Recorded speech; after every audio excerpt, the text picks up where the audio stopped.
અને આપણે 2-4 રૂપિયાનું બેલેન્સ કરાવીએ ને હો બહુ વાપરવા મળી એવું નહીં બોલ? ના સર, એવું ક્યાં નથી કે તમે 2-4 રૂપિયાનું બેલેન્સ કરો અને તમને 100-200 રૂપિયા વાપરવા મળે. ત્યાં તો 70 રૂપિયા તો મારા જે તો હે લાભ હતા મારા જે તમે જુઓ તો તારે મોંઘવારી કોઈ છે તમારે તો બેઠા બેઠા ખાવું છે ને રૂપારું રેડું વધારું છે ને અમારે તો મારા જે મજૂરી કરીને મળી ગયા અને બીડીઓ લાભવાય પૈસા અને 70 રૂપિયા લાભવા તોથી. હા તો સર એના વિશે આપણે જણાવી દઉં સર કે તમે જે કહી રહ્યા છો બરાબર છે સર.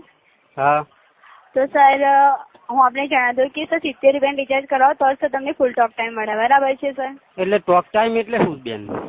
તમે કોઈની સાથે વાતચીત કરો ને હા બરાબર છે એને ટોક ટાઈમ કહેવાય સર. એના માટે 70 રૂપિયાનો ટોક ટાઈમ મળે. 70 રૂપિયાનો સર તમે પૂરેપૂરું 70 નું કરાવો તો 70 રૂપિયાનો પૂરો ટોક ટાઈમ મળે. અને બુન તમે આ બેલેન્સ કરો ને હું પછી પૈસા આલુ રહેલો બાકી તું ના ચાલે? હા સર, તમાકુ બમાકુ લઈને પૈસા આલ દઉં તું ના ચાલે બુન? ના સર, એવું નથી બની શકતું.